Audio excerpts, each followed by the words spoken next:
Perkenalkan, nama saya Oktavia Marita Fridina Putri, NIM 2241101010251, Prodi PKIF. Di sini saya akan mempresentasikan tentang PPT yang berjudul Konsep Dasar Studi Islam. Konsep Islam normatif. Islam normatif terdiri dari dua kata, yaitu Islam dan normatif. Islam menurut Kamus Besar Bahasa Indonesia merupakan agama yang diajarkan oleh Nabi Muhammad SAW, berpedoman pada kitab suci Al-Quran yang diturunkan ke dunia melalui wahyu Allah SWT. Sedangkan normatif berasal dari kata norm, berarti berpegang teguh pada norma atau pada kaidah yang telah ditetapkan. Pengertian Islam normatif. Islam normatif merupakan Islam yang mutlak berdasarkan Al-Quran dan hadis dan bersumber dari firman Allah SWT. Kemudian tujuan konsep dasar Islamik untuk memberikan alat berpikir kepada mahasiswa untuk mempelajari alat berpikir kepada mahasiswa dalam mempelajari Islamic Studies guna mendapatkan hasil kajian yang sistematif. Manfaat studi Islam. 1. Berpikir kritis. 2. Mengetahui bahasan teologi. 3. Menganalisis pola masalah kehidupan. 4. Pembaharuan pola pikir yang maju. 5. Mempelajari kemajuan zaman. 6. Mempelajari aspek keagamaan. 7. Memahami konsep keilmuan. 8. Menyampaikan bahwa ajaran Islam merupakan objek kajian ilmiah yang membawa ke kebaikan. Kemudian ada konsep dasar normativitas. Normativitas berasal dari bahasa Inggris norm yang berarti norma ajaran, acuan, ketentuan tentang masalah yang baik dan buruk yang boleh dilakukan dan yang tidak boleh dilakukan. Pendekatan normativitas di suatu sisi merupakan pendekatan yang berpijak pada teks yang tertulis di dalam kitab suci masing-masing agama. Dapat dipahami bahwa normativitas itu segala yang berhubungan norma-norma, ajaran-ajaran yang masih umum termasuk norma dalam Islam. Kemudian konsep dasar historisitas. Pengertian historisitas. Secara etimologi, historisitas dalam kamus artinya sejarah atau peristiwa. Secara terminologi, historis adalah kejadian dan peristiwa yang benar-benar terjadi. Sedangkan dalam pengertian yang lebih komprehensif, suatu peristiwa sejarah belum perlu juga dilihat siapa yang melakukan peristiwa tersebut, di mana, kapan, dan mengapa peristiwa tersebut terjadi. Sedangkan Islam historisitas atau Islam sebagai produk sejarah adalah Islam yang dipahami dan Islam yang dipraktikkan kaum muslim di seluruh penjuru dunia, mulai dari masa Nabi Muhammad SAW sampai sekarang. Historisitas. Kata sejarah dari bahasa Arab syajaratun yang berarti pohon. Pengambilan istilah ini agaknya berkaitan dengan kenyataan bahwa sejarah setidaknya dalam pandangan orang pertama yang menggunakan kata ini menyangkut tentang antara lain syajarat al-nazab, pohon genealogis yang dalam masa sekarang agaknya bisa disebut sejarah keluarga atau family history. Ketika Islam dilihat dari segi historisitas atau sebagaimana yang dilihat dari masyarakat, maka Islam tampil sebagai sebuah disiplin ilmu yang di dalamnya dibahas berbagai peristiwa yang memperhatikan unsur tempat, waktu, objek, latar belakang, dan pelaku dari peristiwa tersebut. Kemudian pendekatan historisitas. Pendekatan historisitas menuduh pendekatan normativitas cenderung bersifat absolut, sebab pendekatan normativitas mengabsolutkan teks yang tertulis tanpa berusaha memahami terlebih dahulu apa sesungguhnya yang melatar belakangi berbagai keagamaan yang ada. Metode historisitas ini sangat dibutuhkan dalam memahami Islam, karena Islam itu sendiri turun dalam situasi yang konkret. Islam bahkan sangat berhubungan dengan kondisi sosial kemasyarakatan. Ya, saya di sini akan menjelaskan tentang memahami metodologi studi Islam. Metodologi studi Islam merupakan sebuah mata kuliah yang berupaya mengkaji Islam dengan wilayah tentang materi ajaran agama dan fenomena yang terjadi pada agama Islam. Studi-studi agama dewasa ini mengalami perubahan orientasi yang jauh berbeda jika dibandingkan dengan kajian-kajian agama sebelum abad ke-19.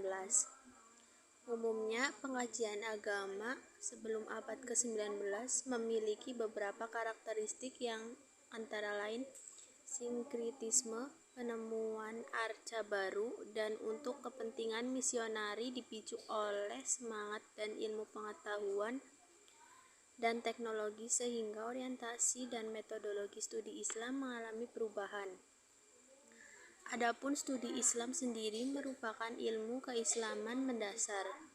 Dengan studi ini, pemeluknya mengetahui dan menetapkan ukuran ilmu, iman, dan amal perbuatan kepada Allah SWT. Diketahui pula bahwa Islam sebagai agama yang memiliki banyak dimensi, yaitu mulai dari dimensi keimanan, akal pikiran, politik ekonomi, ilmu pengetahuan, dan teknologi lingkungan hidup, dan masih banyak lagi yang lainnya. Untuk memahami berbagai dimensi ajaran Islam tersebut, jelas memerlukan berbagai pendekatan yang digali dari berbagai disiplin ilmu. Selama ini, Islam banyak dipahami dari segi teologis dan normatif.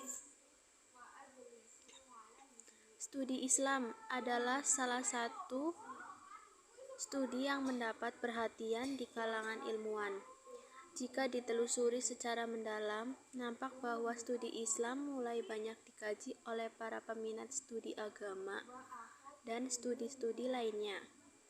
Dengan demikian, studi Islam layak untuk dijadikan sebagai salah satu cabang ilmu favorit. Artinya, studi Islam telah mendapat tempat dalam percaturan dunia ilmu pengetahuan.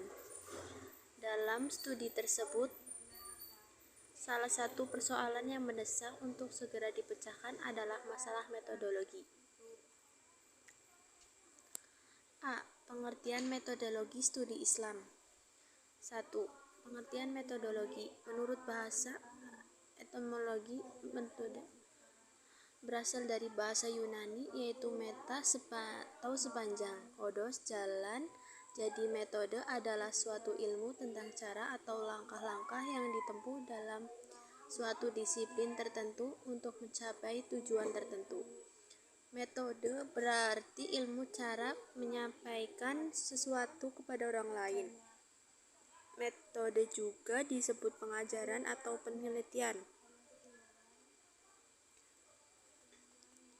Cara dan prosedur untuk memperoleh pengetahuan dapat ditentukan berdasarkan disiplin ilmu yang dikajinya. Oleh karena itu, dalam menentukan disiplin ilmu, kita harus menentukan metode yang relevan dengan disiplin itu. Masalah yang dihadapi dalam proses verifikasi ini adalah bagaimana prosedur kajian dan cara dalam pengumpulan dan analisis data agar kesimpulan yang ditarik memenuhi persyaratan berpikir induktif. Penetapan prosedur kajian dan cara ini disebut metodologi kajian atau metodologi penelitian.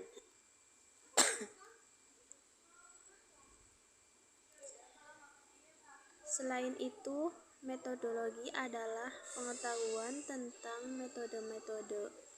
Jadi, metode penelitian adalah pengetahuan tentang berbagai metode yang digunakan dalam penelitian.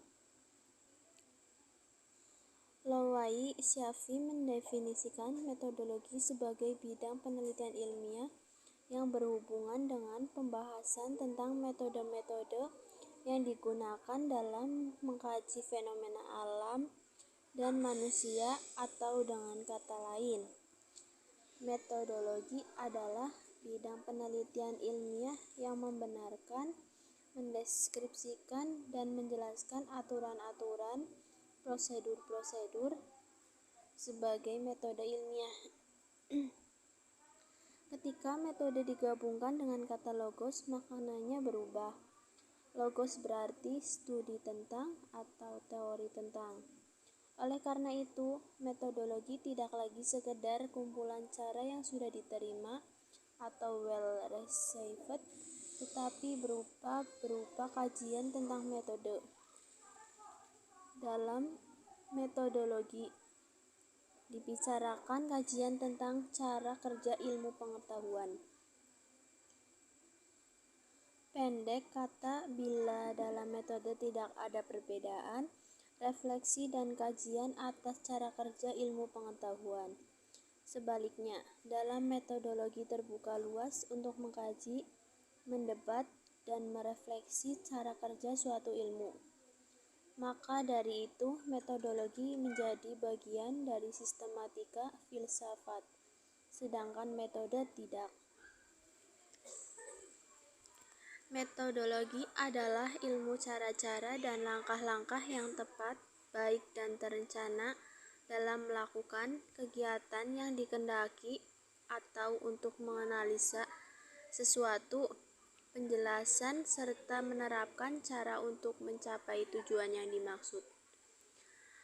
Istilah metodologi studi Islam digunakan ketika seorang ingin membahas kajian-kajian seputar ragam metode yang biasa digunakan dalam studi Islam. Sebut saja misalnya kajian atas metode normatif, historis, filosofis, komparatif, dan lain sebagainya. Metode studi Islam mengenal metode-metode itu sebatas teoritis. Seseorang yang mempelajarinya juga belum menggunakannya dalam praktik. Ia masih dalam tahap mempelajari secara teoritis, bukan praktis.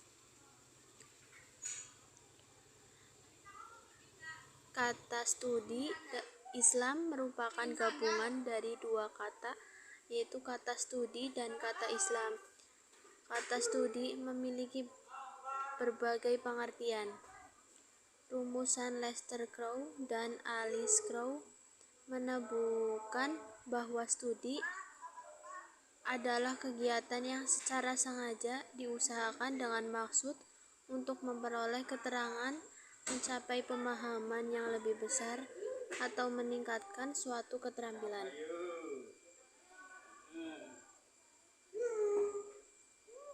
Sementara Muhammad Hatta mengartikan studi sebagai mempelajari sesuatu untuk mengerti kedudukan, mencari pengetahuan tentang sesuatunya di dalam hubungan sebab dan akibatnya, ditinjau dari jurusan yang tertentu dan dengan metode yang tertentu pula.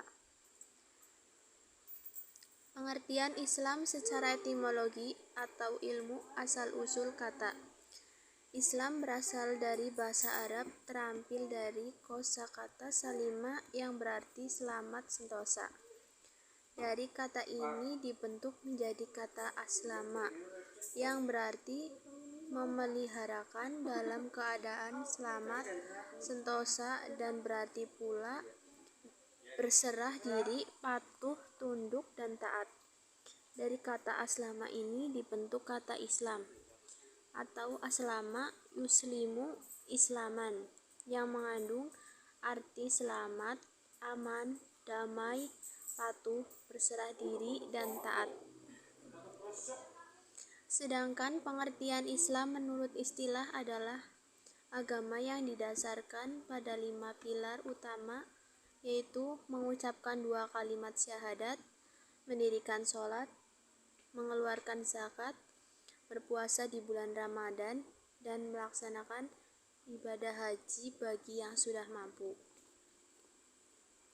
Dari pengertian di atas dapat dipahami bahwa pengertian metodologi studi Islam adalah pengetahuan yang dirumuskan dari agama Islam yang dipraktekkan dalam sejarah dan kehidupan manusia.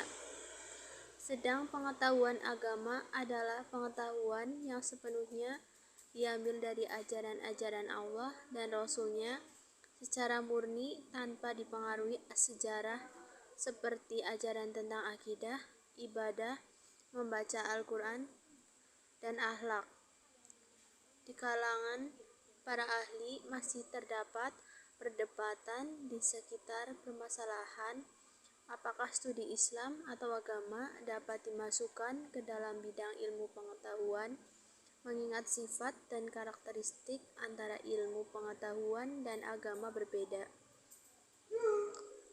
Amin Abdullah mengatakan jika penyelenggaraan dalam penyampaian Islamic Studies atau dirasa Islamiyah hanya mendengarkan dakwah keagamaan di dalam kelas. Lalu apa bedanya dengan kegiatan pengajian dan dakwah yang sudah ramai diselenggarakan di luar bangku kuliah? Merespon hal tersebut, menurut Amin Abdullah, pangkal tolak kesulitan pengembangan wilayah kajian Islamic Studies atau dirasa Islamiyah berakar pada kesukaran seorang agamawan untuk membedakan antara yang normativitas dan historisitas. Pada dataran normativitas, kelihatan Islam kurang pas untuk dikatakan sebagai disiplin ilmu. Sedangkan untuk dataran historisitas tampaknya tidaklah salah.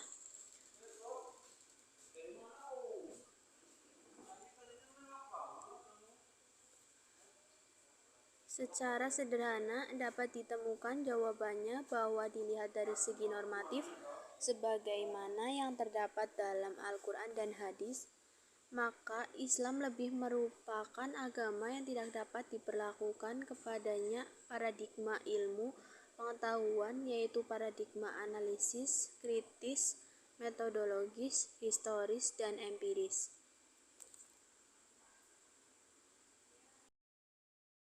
Hubungan pemahaman Islam mengajarkan tentang tauhid, yaitu keesaan Allah, yang mana Allah lah yang menciptakan seluruh alam beserta isinya. Islam juga mengajarkan ilmu fikih yang membahas mengenai hukum-hukum dalam Islam, tata cara beribadah atau sholat. Normativitas dan historisitas dalam studi keislaman sangat erat kaitannya. Dapat dibuktikan bahwa semua ilmu pengetahuan bersumber dari Al-Quran yang menyangkut tentang normativitas. Sedangkan ada suatu bidang studi yang secara khusus mempelajari tentang sejarah, yang di dalamnya membahas tentang topik-topik kesejarahan, baik itu berupa tempat bersejarah, waktu sejarah tersebut terjadi, siapa saja pelaku yang terlibat dalam peristiwa sejarah tersebut.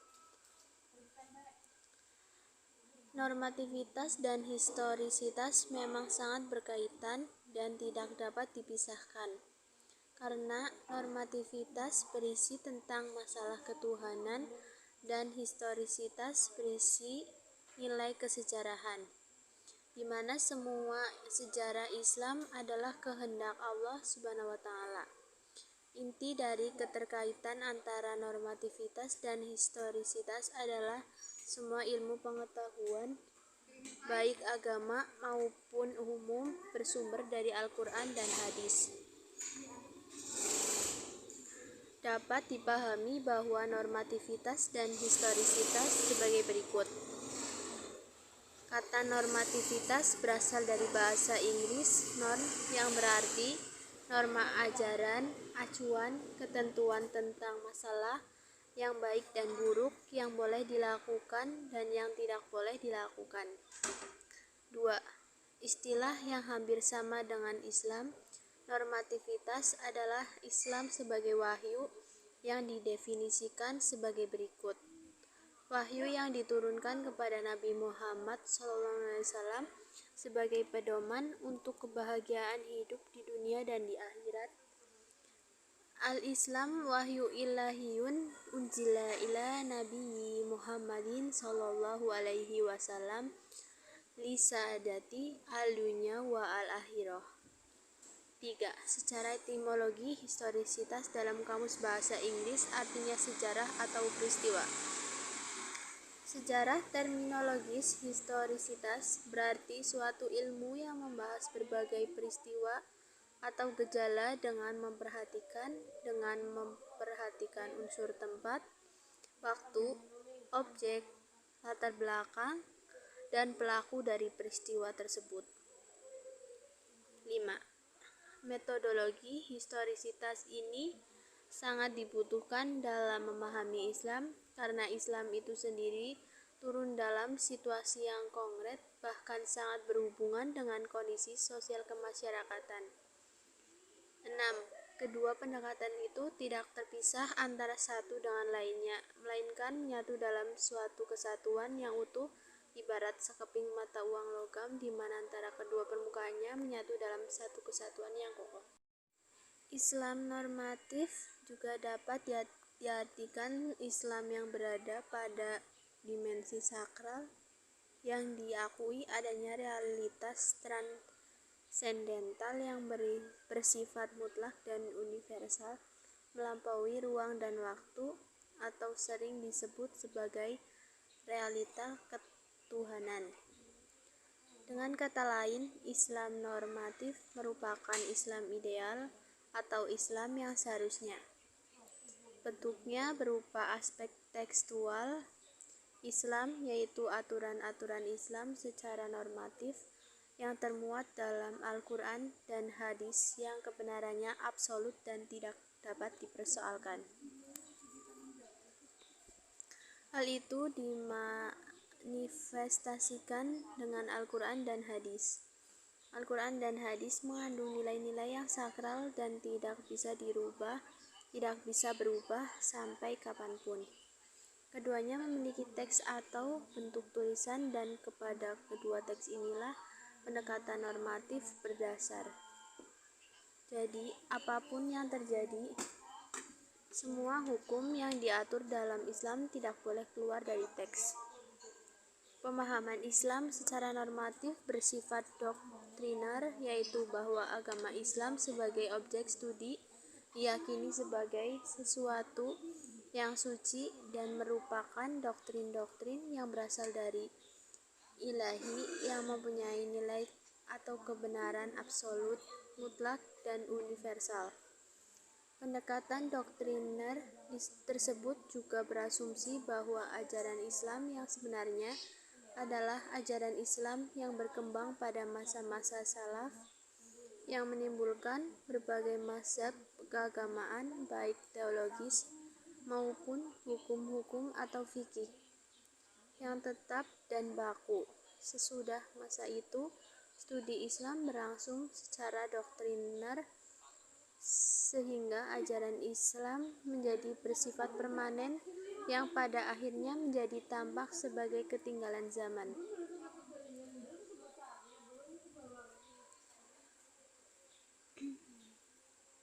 Sisi lain dari pendekatan normatif, secara umum ada dua teori yang dapat digunakan bersama pendekatan normatif teologis. Teori yang pertama adalah hal-hal yang bertujuan untuk mengetahui kebenaran serta dapat dibuktikan secara empirik dan eksperimental. Teori yang kedua adalah hal-hal yang sulit dibuktikan secara empirik dan eksperimental. Untuk hal-hal yang dapat dibuktikan secara empirik biasanya disebut masalah yang berhubungan dengan rai atau penalaran. Adapun masalah-masalah yang tidak berhubungan dengan empirik atau gaib biasanya diusahakan pembuktiannya dengan mendahulukan kepercayaan. Hanya saja cukup sulit untuk menentukan hal-hal apa saja yang masuk klasifikasi empirik dan mana yang tidak sehingga terjadi menyebabkan perbedaan pendapat di kalangan para ahli. Maka, sikap yang perlu dilakukan dengan pendekatan normatif adalah sikap kritis. Dalam aplikasinya, pendekatan normatif tekstualis tidak menemui kendala yang berarti ketika dipakai untuk melihat dimensi Islam normatif yang bersifat qot'i. Persoalannya justru akan semakin rumit ketika pendekatan ini dihadapkan pada realita dalam Al-Quran, bahkan diamalkan oleh komunitas tertentu secara luas. Contoh yang paling konkret adalah adanya ritual tertentu dalam komunitas Muslim yang sudah mentradisi secara turun-temurun seperti selamatan atau tahlilan atau kenduren. Dari uraian tersebut terlihat bahwa pendekatan normatif tekstualis dalam memahami agama menggunakan cara berpikir deduktif, yaitu cara berpikir yang berawal dari keyakinan yang diyakini benar dan mutlak sehingga tidak perlu dipertanyakan terlebih dahulu, tetapi dimulai dari keyakinan yang selanjutnya diperkuat dengan dalil-dalil dan argumentasi. 2. Islam historis. Sejarah sebagai ilmu manusia adalah studi mengenai rangkaian ungkapan-ungkapan atau kejadian-kejadian khusus yang tak dapat ditarik kembali, di mana ungkapan-ungkapan yang lebih akhir secara kumulatif dipengaruhi oleh yang lebih dahulu.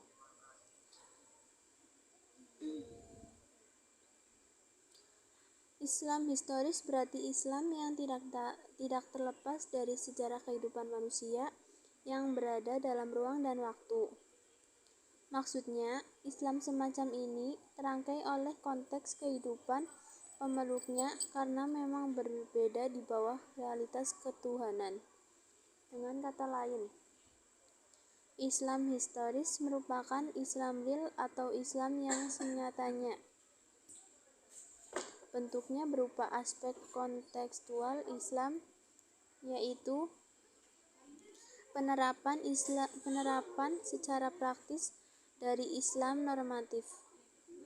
Maksudnya, wujud Islam historis tersebut diambil dari upaya penggalian terhadap nilai-nilai normatif melalui berbagai pendekatan di berbagai bidang yang menghasilkan berbagai disiplin ilmu, antara lain ilmu tafsir, hadis, fikih, usul fikih, teologi, tasawuf, dan lain-lain yang kebenarannya bersifat relatif dan terbuka untuk dipersoalkan.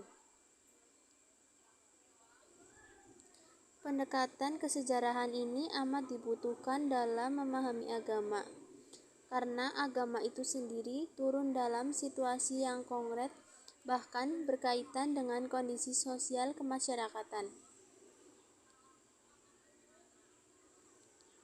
Selanjutnya, jika pada bagian yang berisi konsep-konsep Al-Quran bermaksud untuk membentuk pemahaman yang komprehensif mengenai nilai-nilai Islam, maka pada bagian kedua yang berisi kisah-kisah dan perumpamaan-perumpamaan, Al-Quran mengajak dilakukannya perenungan untuk memperoleh hikmah.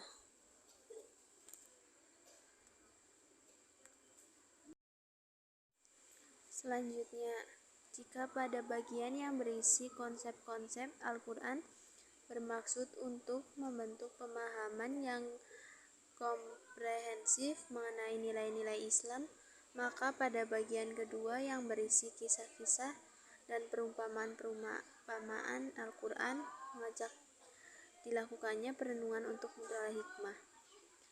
C. Ruang lingkup Islam normatif dan historis. 1. Tafsir.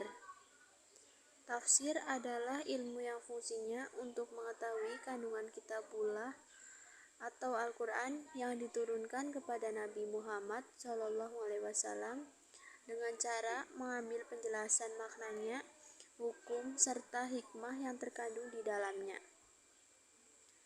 Al-Quran menjadi objek pembahasan tafsir, merupakan sumber agama Islam. Kitab suci ini menduduki posisi sentral, bukan hanya dalam perkembangan dan pengembangan ilmu-ilmu keislaman, melainkan juga merupakan inspirator, pemandu gerakan-gerakan umat Islam sepanjang 15 abad sejarah pergerakan umat ini. Amin Abdullah dalam bukunya yang berjudul Studi Agama yang mengatakan bahwa sejarah penulisan tafsir abad pertengahan agar tidak terlalu meleset jika dikatakan bahwa dominasi penulisan Al-Quran secara leksikografi atau lughawi tampak lebih menonjol. Tanpa harus mengecilkan jasa besar tafsir yang bercorak leksikografi seperti itu, corak penafsiran seperti itu dapat membawa kita kepada pemahaman Al-Quran yang kurang utuh karena belum mencerminkan suatu kesatuan pemahaman yang utuh dan terpadu dari Al-Quran yang fundamental.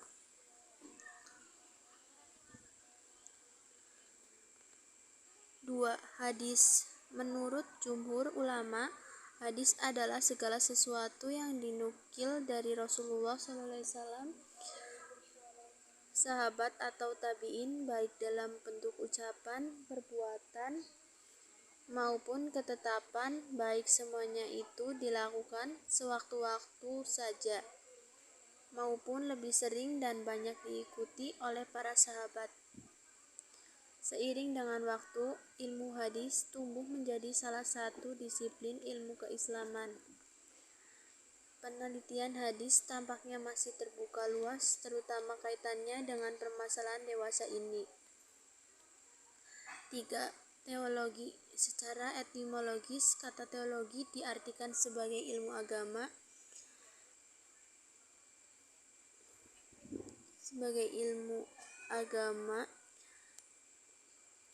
ilmu tentang Tuhan berkaitan dengan sifat-sifatnya, khususnya berkaitan dengan kitab suci. Teologi sebagaimana kita ketahui tidak pasti mengacu pada agama tertentu. Loyalitas terhadap kelompok sendiri, komitmen dan dedikasi yang tinggi, serta penggunaan bahasa yang bersifat subjektif, yakni bahasa sebagai pelaku bukan sebagai pengamat, adalah merupakan ciri yang melekat pada bentuk pemikiran teologis.